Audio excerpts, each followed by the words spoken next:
देखो, ankle dislocation किस वजह से होगा?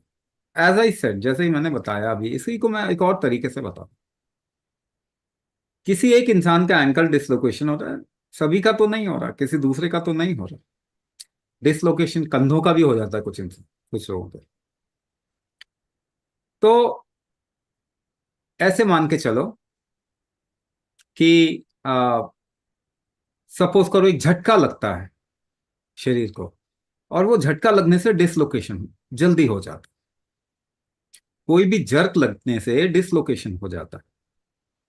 अब जरा आप इमेजिन करो एक बार, जब भी आपको जर्क लगता है, बेसिकली आप करते क्या उस जर्क से बचने के लिए? कभी ऑब्जर्व किया आपने? आप या एक काम कीजिए, एक काम कीजिए, एक ऊबड़ खाबड़ जगह पे अपनी गाड़ी ले जाएं, तो झट जो इधर उधर का जर्क लगेगा, आप अंदर क्या कर रहे होते हैं उस समय गाड़ी में बैठ के?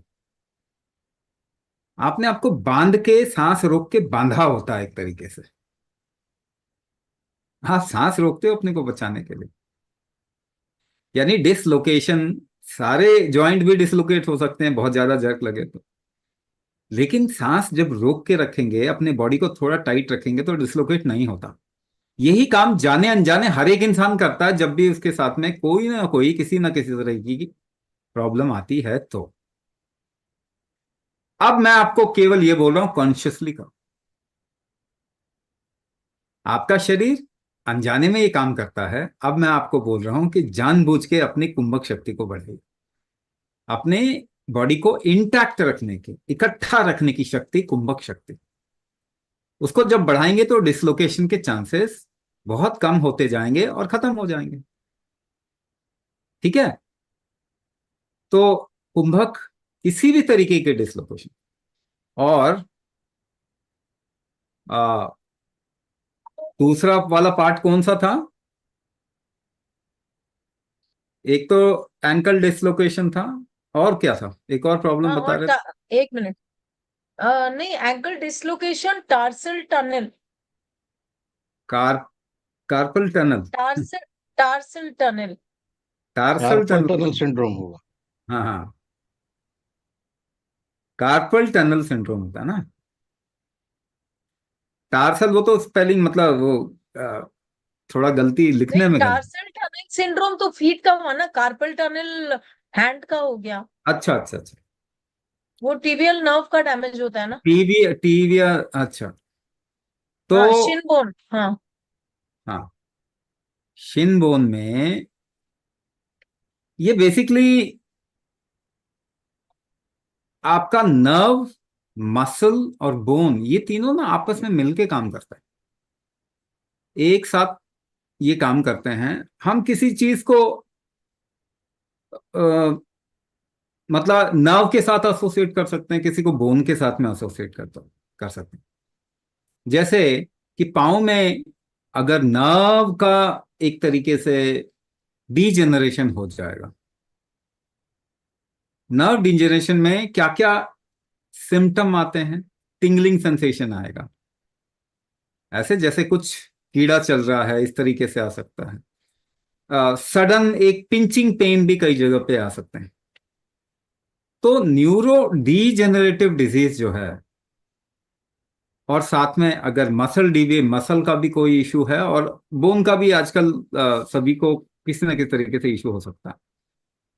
मगर अगर नर्व का इशू है तो उसको एक नाम दे दिया जाता है, अगर बोन का इशू है दूसरा नाम दे दिया जाता है, मसल का तीसरा नाम दे दिया जाता है। ये तीनों ना आपस में मिलके ही काम करते हैं। और अगर किसी का न्यूरो डीजेनरेशन है तो उसको ये बिल्कुल भी नहीं समझना चाहिए कि उसका कोई और दूसरा डीजेनरेशन नहीं है, क्योंकि मेटाबॉलिक वीकनेस की वजह से ये आता है। नर्व डीजेनरेशन कोई भी आएगा, जैसे डायबिटीज के लोगों को न्यूरोपैथी हो जाता है, या मेटाबॉलिक डिसऑर्डर होने के कारण पेरिफेरल न्यूरोपैथी भी होता है। तो कार्पल टनल की कह लो, टार्सल टनल कह लो, तो ये भी न्यूरो डिजेनरेटिव डिजीज है। अगर सही में देखा जाए तो जिन लोग को ड्रॉप फुट होता है, वो भी कहीं ना कहीं न्यूरो डिजेनरेटिव डिजीज है। तो डिजेनरेटिव डिजीज को आप न्यूरो डिजेनरेटिव डिजीज को आप मेटाबॉलिज्म अच्छा करके ही ठीक कर सकते हैं, और इसका कोई तरीका नहीं होता नहीं। दवाई से ये इश्यू सॉल्व होगा ही नहीं, क्योंकि न्यूरो डी रीजनरेशन मेडिसिन से होता है। इनफैक्ट डीजेनरेशन मेडिसिन से हुआ। आपने जो जिंदगी भर मेडिसिन खाई है, उसकी वजह से न्यूरो डिजेनरेशन के स्टेट में आप आ गए हैं। तो ये दवाई से ठीक नहीं होता। कोई भी दूसरी दवाई, आप चाहे आयुर्वेदिक दवाई ले लो, उससे भी सही नहीं होगा, क्योंकि रीजनरेशन कोई भी चीज बढ़ाती नहीं। अगर आपके बॉडी के अंदर मेटाबॉलिक स्ट्रेंथ है तो दवाई भी आपको हेल्प कर सकती है थोड़ी बहुत, मगर वो दवाई ने हेल्प नहीं किया, आपके बॉडी ने ही हेल्प किया। मेडिसिन किसी भी तरीके का सपोर्ट ही करता है, वो आपको आपकी स्ट्रेंथ फैक्टर्स बॉडी की नहीं बढ़ाता, आपका शरीर ही बढ़ाता है। तो मेटाबॉलिज्म जब हम कहते हैं, तो इसको आसान भाषा में कैसे समझें कि आपके शरीर की भोजन को यूज करने की कैपेसिटी है ना, कितनी एफिशिएंसी है भोजन को इस्तेमाल करने। अगर इसको बढ़ा दिया जाए तो आपके बॉडी में रीजनरेशन फैक्टर बढ़ जाता है, जिससे कि न्यूरो रीजनरेशन भी होता है। अच्छा, थोड़े समय पहले न्यूरो रीजनरेशन का कॉन्सेप्ट ही नहीं था, मगर अगर आप गूगल जाके पढ़ें न्यूरोप्लास्टिसिटी, तो आपको पता चल जाएगा कि ये कंडीशन ठीक हो सकती है, मगर दवाइयों से ये ठीक नहीं होती। इसलिए एलोपैथी डॉक्टर्स आपको बोलेंगे ये तो ठीक नहीं होता, तो ज्यादा से ज्यादा इसके लिए सर्जरी है, या फिर थोड़ा बहुत सपोर्ट न्यूरोबियन या इस तरीके का इंजेक्शन आपको लगा देंगे, बट बेसिकली उससे रिकवरी नहीं होती। मेटाबॉलिज्म ठीक करेंगे तो ये रिकवरी होगी, लेकिन इसको रिकवर करने में थोड़ा टाइम लगता है। देखिए, आपको अगर न्यूरोपैथी हो गया, कोई मेडिसिन ना खाएं, खराब से खराब न्यूरोपैथी भी 3 साल में रिकवर हो जाता है, अगर आप कोई मेडिसिन ना खाएं तो। मेडिसिन खाएंगे तो रिकवर होने में तकलीफ होती है बॉडी। लेकिन अगर मेटाबॉलिज्म अच्छा कर लें तो रिकवरी फास्ट हो सकती है। और मेटाबॉलिज्म अच्छा करने का मतलब अपने शरीर का गृहपत्य अग्नि या मेटाबॉलिक हीट को बढ़ाना होता है, जो कुंभक से बढ़ता है। हम एक फॉर्मूला देते हैं इसके लिए, आपको डायग्नोस करके। सो इसको कार्पल टार्सल टनल कह लो या कार्पल टनल करो, दोनों ही कंडीशन में न्यूरो रीजनरेशन करवा के इसको ठीक किया जा सकता है।